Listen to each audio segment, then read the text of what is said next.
ውድ ተመልካቾች እንደምን ሰነበታችሁ? ሁላችሁም በያላችሁበት የከበረ ሰላምታ ይድረሳችሁ።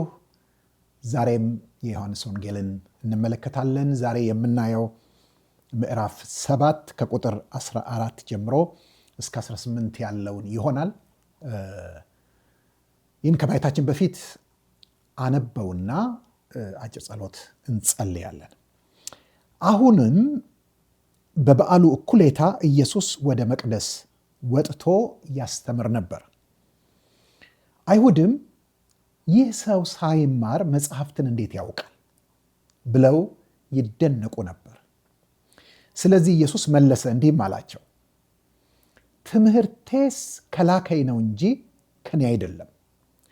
ፈቃዱን ሊያደርግ የሚወድ ቢኖር እርሱ ይህ ትምህርት ከእግዚአብሔር ቢሆን ወይም እኔ ከራሴ የምናገረው ብሆን ያውቃል። ከራሱ የሚናገር የራሱን ክብር ይፈልጋል። የላከውን ክብር የሚፈልግ ግን እርሱ እውነተኛ ነው፣ በእርሱም አመፃ የለበትም።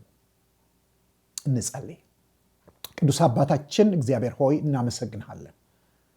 ስለ ቃልህ ተመስገን። ቃልህ እውነት ነው። ቃልህ ሕይወት ነው። ጌታ ሆይ አንተ ካልገለጥክልን በስተቀር ቃልህን ልንረዳው አንችልም። ጸልያለሁ በጌታ በኢየሱስ ክርስቶስ ስም ቃልህን የሚገልጥልን ቅዱስ መንፈስህ በእኔም ይህንን በሚመለከቱት ወገኖች ሕይወት ሁሉ ውስጥ እንዲሰራ የቃልህን ፍቺ እንዲያበራልን ሕይወታችንንም እንዲለውጥ ከሁሉ በላይ ኢየሱስ ክርስቶስን እናውቀው ዘንድ እናምነው ዘንድ እንከተለው ዘንድ እንዲያደርገን እጸልያለሁ። ጊዜያችንን ባርክልን በጌታ በኢየሱስ ክርስቶስ ስም አሜን። ይህ ክፍል ጌታ ኢየሱስ ክርስቶስ ወደ ዳስ በዓል ወጥቶ ለተሰበሰበው ሕዝብ ያስተምር እንደነበረ የምናይበት ከትምህርት ጋር የተገናኘ ሐሳብ ያለበት ክፍል ነው። የሚያስተምረው ደግሞ በመቅደስ ነው። ኢየሩሳሌም ነው ይሄ ነገር እየተካሄደ ያለው። በመቅደስ ያስተምር ነበር። አይሁድ ማናቸው? ቀደም ሲል እንዳየናቸው የሕዝቡ አለቆች፣ የአይሁድ ሕዝብ መሪዎች ናቸው።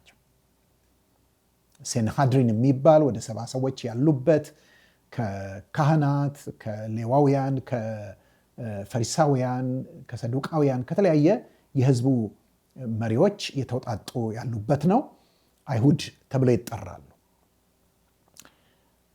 ሰሙት፣ ትምህርቱን ሰሙት። የሰጡት አስተያየት ምንድን ነው? ይህ ሰው ሳይማር መጽሐፍትን እንዴት ያውቃል ብለው ይደነቁ ነበር። ምክንያቱም ጌታ ኢየሱስ ክርስቶስ ሲያስተምር መጽሐፍትን ነው የሚያስተምረው። የብሉይ ኪዳን መጽሐፍትን 39ኙን መጽሐፍትን ነው የሚተረጉመው፣ የሚፈታው። ሲያስተምር እነሱን ነው ሪፈር የሚያደርገው። ምክንያቱም የጌታ የኢየሱስ ክርስቶስ መጽሐፍ ቅዱስ ናቸው። በነገራችን ላይ 39ኙ የብሉይ ኪዳን መጽሐፍት የኢየሱስ ክርስቶስ መጽሐፍ ቅዱስ ናቸው። እሱ ያነበበው ያጠናው እንደገናም ደግሞ ያስተማረው። አዲስ ኪዳን ገና የለም፣ አልተጻፈም። ስለዚህ እኔ ምን ብዬ ነው የምጠራቸው? እነዛን የኢየሱስ ክርስቶስ መጽሐፍ ቅዱስ ሰዎች፣ የኢየሱስ ክርስቶስ መጽሐፍ ቅዱስ ብዬ ነው የምጠራው።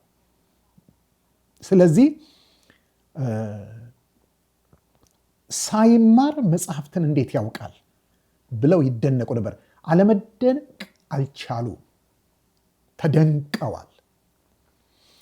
የመደነቃቸው ምክንያት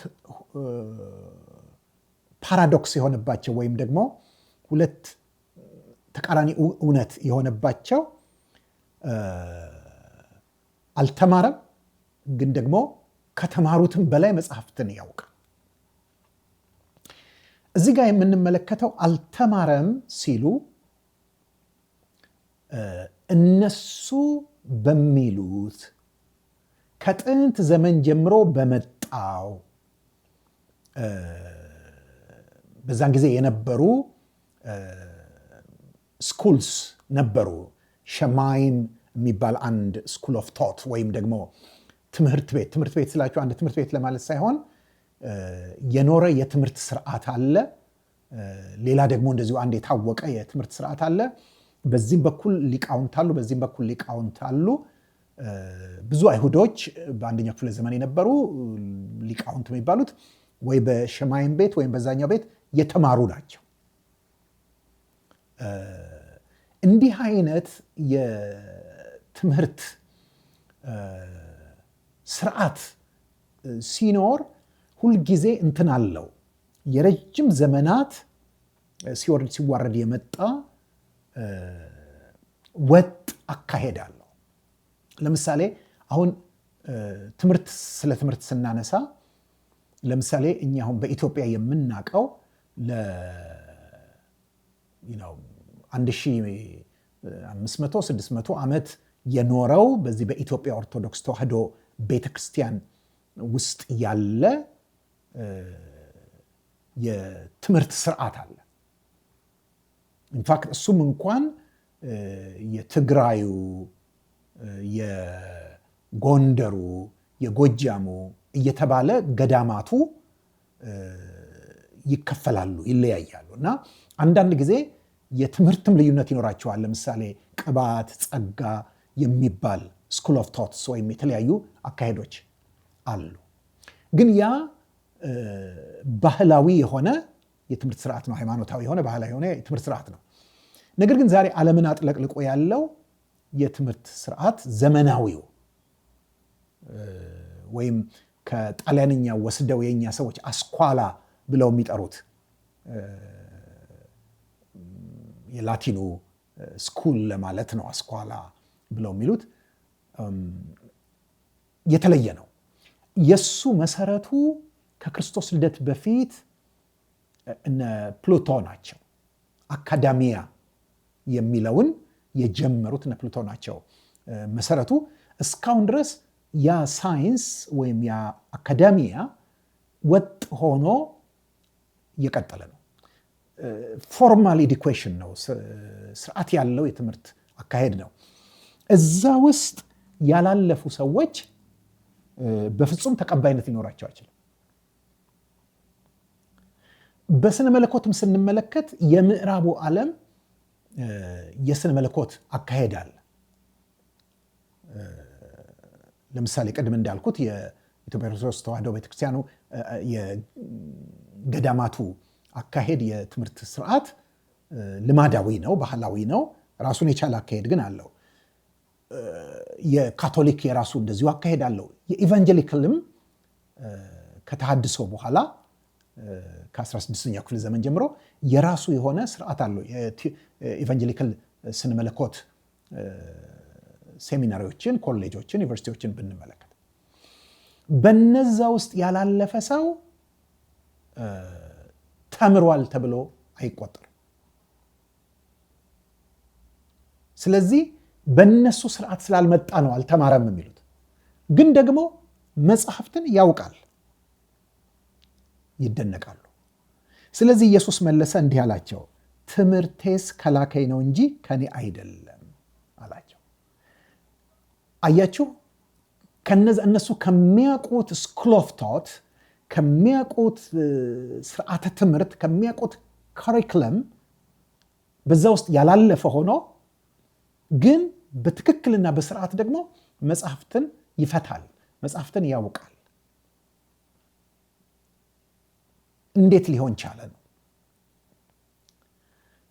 ሌላ ትምህርት ቤት አለ ማለት ነው። ሌላ ስኩል ኦፍ ቶት፣ የእግዚአብሔር ከላይ የሆነ ከሰማይ የሆነ። የሚገርመው እነዚህ ሰዎች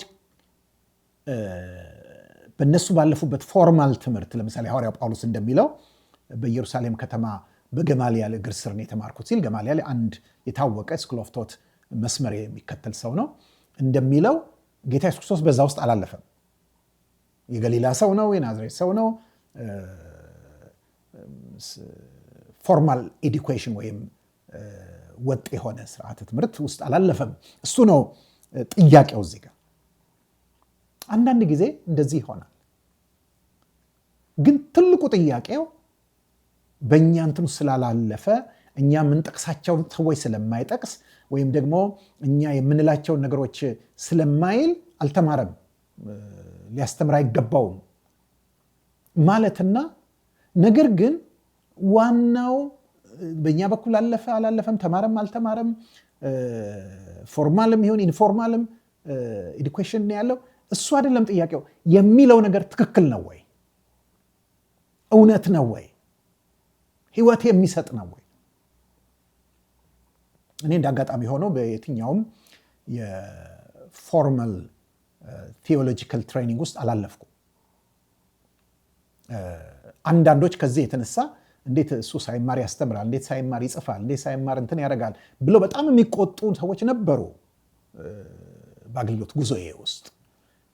ከዛም የተነሳ ለመንቀፍ፣ ስተት ለመፈለግ፣ እንትን ለማለት ብዙ ጥረት ያደርጉ የነበሩ በየጊዜውም እንደዚህ የሚጽፉ ምን የሚሉ ሰዎች አሉ። እኔ አምናለሁኝ፣ በትምህርት አስተማሪም ነኝ፣ ደግሞ አምናለሁኝ ሰዎች በፎርማልም ስነ መለኮት ትምህርት ቤት ውስጥ ገብተው በተለይ ጥሪ ያላቸው ሰዎች፣ ዝግጅት ማድረግ ያለባቸው ሰዎች እንዲያደርጉ መክራለሁኝ፣ አበረታታለሁኝ። ነገር ግን ሁል ጊዜ በምናስበው ፎርም ብቻ እግዚአብሔር አይመጣም። እግዚአብሔርን በአንድ በቃ በዚህ መንገዱ ይሄ ነው፣ መንገድ አስመረናል፣ መንገዱ ይሄ ነው፣ በዚህ መንገድ ካልመጣ አናቀህም፣ አንቀበልህም ሊባል አይቻልም።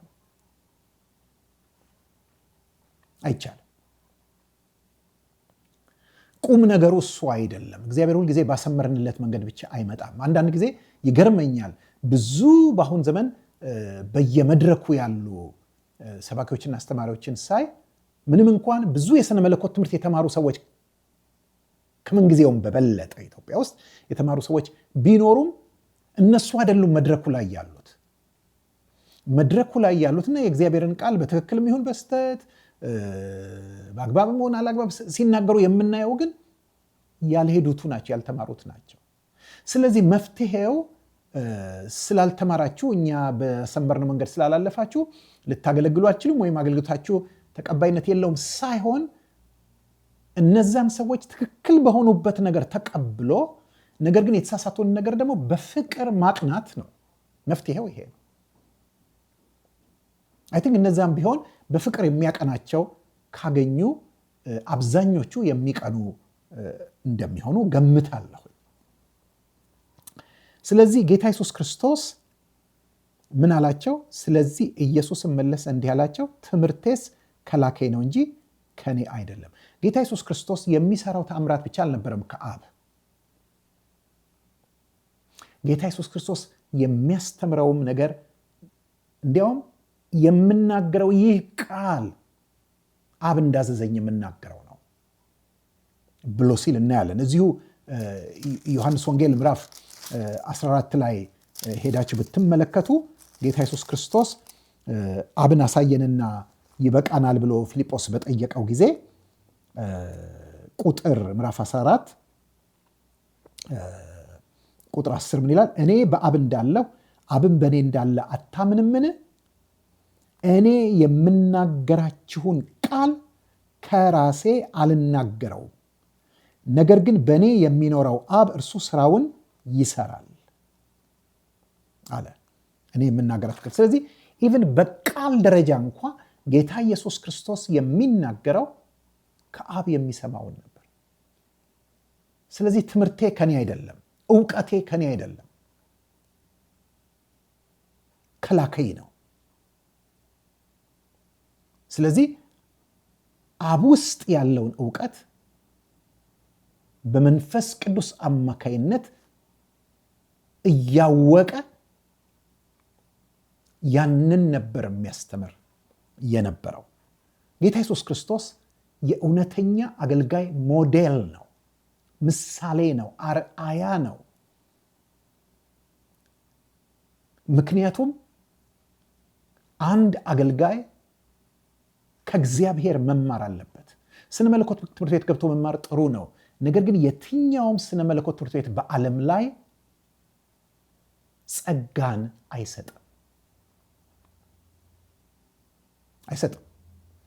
የሚሰጠው እግዚአብሔር የሰጠንን ጸጋ መጠቀም የምንችልበት፣ በምንጠቀምበትም ጊዜ ደግሞ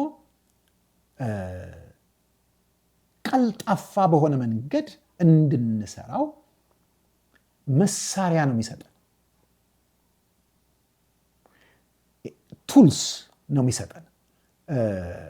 እኔ ቱልስና ስኪል ወይም ደግሞ ሙያ፣ ችሎታ፣ ብቃትና ደግሞ መሳሪያ ሁለት የተለያዩ ነገሮች ግን ደግሞ መነጣጠል የሌለባቸው ነገሮች ናቸው ብዬ አስባለሁ።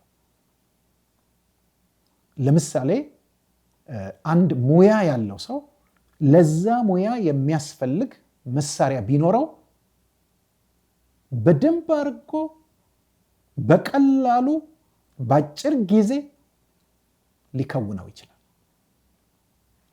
ነገር ግን ሙያው ኖሮት መሳሪያው ባይኖረው በጣም ጊዜ ሊፈጅበት ሊያደክመው ይችላል፣ ግን ይሰራዋል። ሙያው ሳይኖረው ግን መሳሪያው ቢኖረው ሊሰራው አይችልም። ስለዚህ መጀመሪያ መምጣት ያለበት ሙያው ነው። ከዛ በኋላ ነው መሳሪያ መፈለግ ያለበት። ልክ እንደዚህ ነው የማስተማር ጸጋ፣ የሚያስተምረው መንፈስ፣ ለማስተማር የሆነ ጥሪ መኖር አለበት መጀመሪያ። ከዛ በኋላ ስነ መለኮት ትምህርት ቤት ገብቶ ሰው የሚያገኘው ቱልስ ነው፣ መሳሪያውን ነው። ያ ካልሆነ ግን ምንድን ነው የሚሆነው? ዝም ብሎ ሙያው በሌለበት መሳሪያውን ቢሰበስብ መሳሪያውን ምንም ሊሰራበት አይችልም።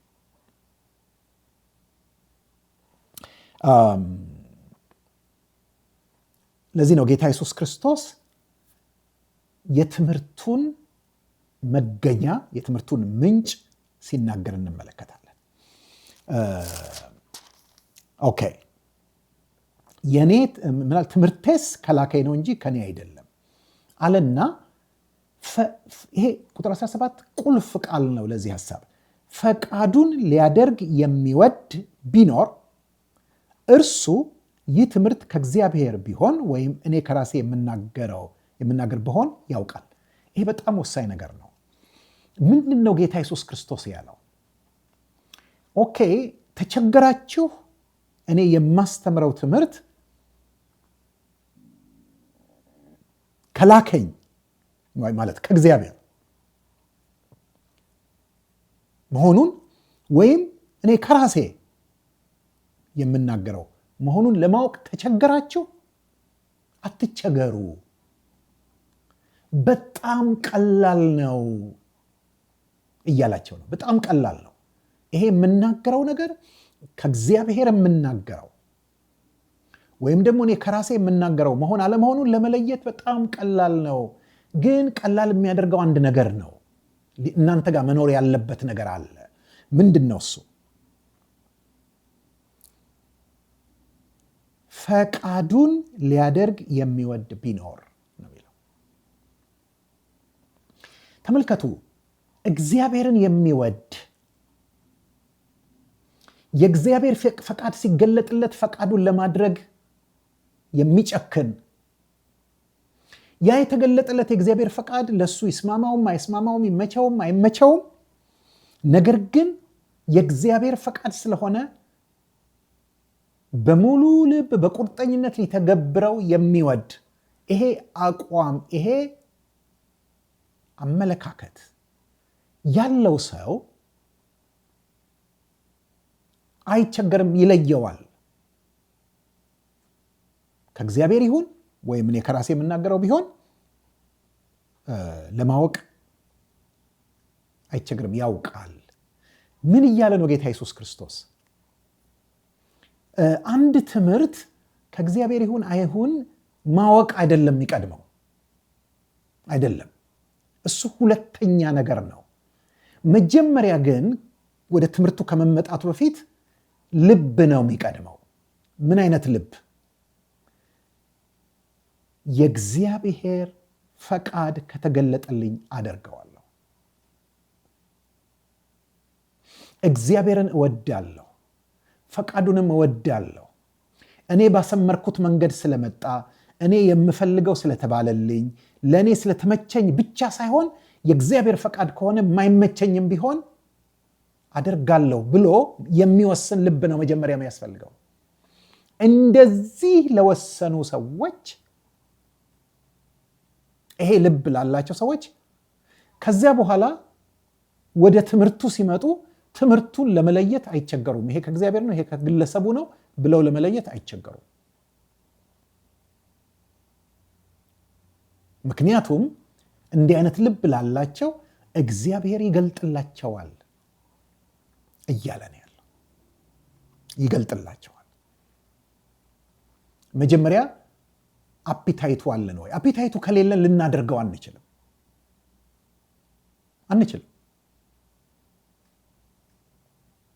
የሚቀድመው ፍላጎቱ ነው። የማድረግ ፍላጎቱ ይቀድማል፣ ማድረጉ ይከተላል እንጂ የማድረግ ፍላጎቱ ከሌለ ልናደርገው አንችልም። ለምሳሌ አንዲት ቋንቋ እንድትማር የሆነ ቋንቋ እንድትማር የተጠየቀች ወጣት ግን ምንም ለመማር ቋንቋ ለማር ፍላጎቱ ያልነበራት ወደዛ አገር ሄዳ ለጉብኝት፣ እዛ አገር ግን አንድ በጣም በጣም መልካም የሆነ ወጣት ጋር ተዋውቃ ቢዋደዱ ከተመለሰች በኋላ ወዲያውኑ ያንን ቋንቋ ማጥናት ትጀምራለች በትጋት። ለምን? በፊት ፍላጎቱ አልነበራትም፣ አሁን ግን ፍላጎት ተፈጥሯል።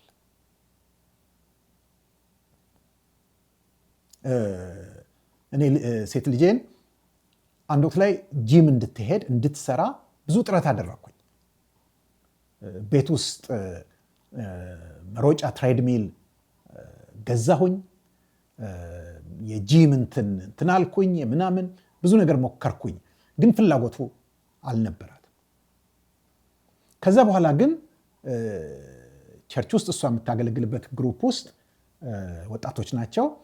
አንዷ ጓደኛዋ ታገባ ነበር፣ ልታገባ ሆነ እና ሚዜነት ደግሞ ጠየቀቻት። ስለዚህ ከ6 ወር በኋላ ሰርግ አለ፣ ከ6 ወር በኋላ ሚዜ ልትሆን ነው።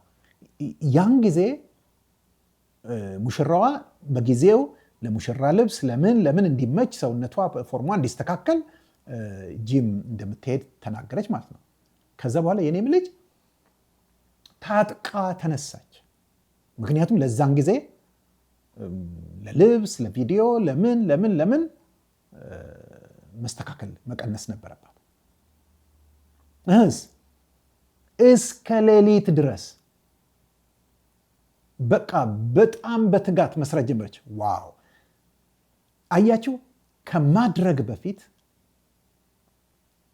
መፈለግ ይቀድማል። የትምህርት ዓላማው ምንድን ነው? ትምህርት እኮ ማወቅና ማድረግ ነው። ሌላ ምንም ነገር የለም። ትምህርት ማለት ማወቅና ማድረግ ነው። ስለዚህ ለማወቅና ለማድረግ ከሆነ ዓላማው መጀመሪያ ፍላጎት ይቀድማል፣ ውሳኔ ይቀድማል። ከዛ በኋላ ፍላጎቱ ካለን ፈቃዱን እናውቃለን በትምህርት ውስጥ። ከዛ በኋላ ፈቃዱን ደግሞ እናደርጋለን። ጌታ ኢየሱስ ምንድን ያላቸው? እናንተ ምንም ይሁን ምን እኮ እግዚአብሔር ቢገልጥላችሁ ፈቃዱን ለማድረግ ልቦ የላቸውም፣ ፍላጎቱ የላቸውም፣ ፈቃዱ የላቸውም። ምክንያቱም ያወቃችሁትን የተገለጠላችሁን ፈቃድ እንኳን እያደረጋችሁት አይደለም። ነገር ግን እናንተ የምትፈልጉት ትምህርትን መመርመር፣ አቃቂር ማውጣት፣ ዕውቀታችሁ ለትችት፣ ዕውቀታችሁ ለመንቀፍ፣ ዕውቀታችሁ ለመደነቅ እንጂ ዕውቀታችሁ ለማድረግ አይደለም። እኔ አንዳንድ ጊዜ በጣም እፈራለሁኝ። አንዳንድ ሰዎች ተምረው አውቀው ባወቁት ነገር ትንሹን እንኳን የእግዚአብሔርን ፈቃድ ግልጽ የሆነውን በጣም ብላክ ኤንድ ዋይት ክሪስታል ክሊር የሆነውን የእግዚአብሔርን ፈቃድ እንኳን አያደርጉም። ነገር ግን ሰዎችን ለመንቀፍ፣ ለመተቸት፣ ለመዝለፍ፣ ለመስደብ አንደኞች ናቸው። ወገኖቼ ልንገራችሁ፣ ለመንቀፍ፣ ለመተቸት ማወቅ አደገኛ ነው። እንዲህ አይነቱን ከማወቅ አለማወቅ በብዙ እጥፍ የተሻለ። የማወቅ ዓላማ መሆን ያለበት ለማድረግ ነው። ትምህርት ማወቅና ማድረግ ነውና። ስለዚህ ቁጥር 17 ላይ ፈቃዱን ሊያደርግ የሚወድ ቢኖር እርሱ ይህ ትምህርት ከእግዚአብሔር ቢሆን ወይም እኔ ከራሴ የምናገረው ቢሆን ያውቃል አለ። ከራሱ የሚናገር የራሱን ክብር ይፈልጋል። የላከውን ክብር የሚፈልግ ግን እርሱ እውነተኛ ነው፣ በእርሱም አመፃ የለበትም አለ። ተመልከቱ፣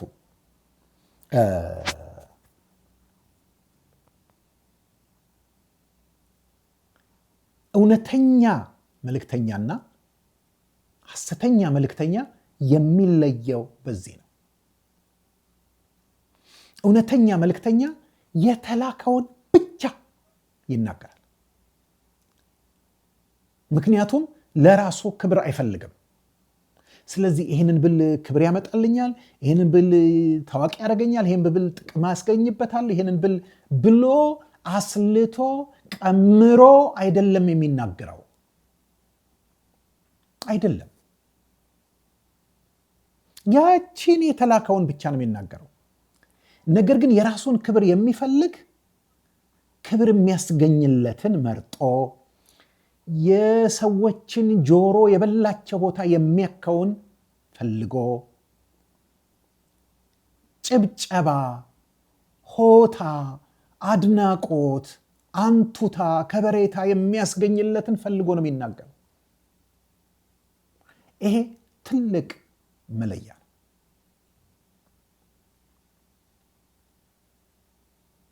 እነዚህኞቹ ሰሚዎቻቸው ምን እንደሚፈልጉ ሳይኮሎጂካሊ በስነ ልቦና በደንብ ያውቃሉ። የሚፈልጉትን ይሰጧቸዋል። ስለዚህ ጌታ ኢየሱስ ክርስቶስ ምንድን ነው ያለው? ከራሱ የሚናገር የራሱን ክብር ይፈልጋል። የላከውን ክብር የሚፈልግ ግን እርሱ እውነተኛ ነው፣ በእርሱም አመፃ የለበትም። ስለዚህ ጌታ ኢየሱስ ክርስቶስ ምን አለ? እኔ ለራሴ ክብርን አልፈልግም፣ ከሰው ክብርን አልፈልግም። ትዝ ይላችኋል ወንድሞቹ ምንድን ነበር ያሉት? ለራሴ ክብር እንድታገኝ፣ ብዙ ተከታይ እንድታገኝ። ጌታ ኢየሱስ ክርስቶስ ደግሞ ምንድን ነው ያለው? እናንተ ትሰድቡኛላችሁ፣ እኔ ግን ከሰው ክብርን አልፈልግም። አዎ ክብርን የሚፈልግ የሚፈርድም አለ። እኔ ግን ከሰው ክብርን አልፈልግም አለ። ወገኖቼ በተለይ አገልጋዮች ከሆንን በየትኛውም ደረጃ ክብርን ከመፈለግ እግዚአብሔር ይጠብቃል። ክብር ሱስ አለው፣ አዲክቲቭ ነው። አንዴ ከቀመስነው ወገኖቼ ማቆም አንችልም። እንደ ድራግ ነው፣ ይገለናል። ከእግዚአብሔር ጋር ደግሞ አንድ ነገር ልንገራችሁ፣ በክብሩ መደራደር አትችሉ። እግዚአብሔር መልእክተኛ እንድንሆን እንጂ የሱን ክብር እንድንወስድ አይፈልግም። ያ ደግሞ በዲያብሎስ ፍርድ እንድንወድቅ ያደርገናል። የማንን ክብር ነው የምንፈልገው? ትምህርትን ስንመዝን ለማወቅና ለማድረግ በሚል ልብ ነው ወይስ ለመተቸትና ለመንቀፍ? ሰዎች እኛ ባልነው ባሰመርነው የትምህርት ስርዓት ካልመጡልን፣ እኛ የምንጠቀምባቸውን ጃርገንስ ወይም ቴክኒካል ቋንቋዎች ካልተናገሩልን አልተማሩም ማለት ነው? እነዚህን ነገሮች በሚገባ ልናስብ ይገባናል። ውድ ወገኖች በነበረን ጊዜ ስለ ጌታ ኢየሱስ ክርስቶስ ማንነት፣ ስለ ማዳን ስራው፣ ስለ አደራረጉ፣ ስለ እኛም ደግሞ ተምሳሌትነቱ፣ አርአያነቱ ብዙ ነገር እንደተማራችሁ አምናለሁኝ። በእናንተ በጣም ደስ ይለኛል። ሁልጊዜ በቀጣይነት እንዳስተምር እንድቀጥል የምታነሳሱኝ እናንተ ናችሁ። ይህን ማድረጋችሁን ቀጥሉ። በሚቀጥለው ደግሞ የትምህርት ጊዜ እንገናኛለን። እስከዛው ሰናበታችኋለሁ። ደህና ቆዩ።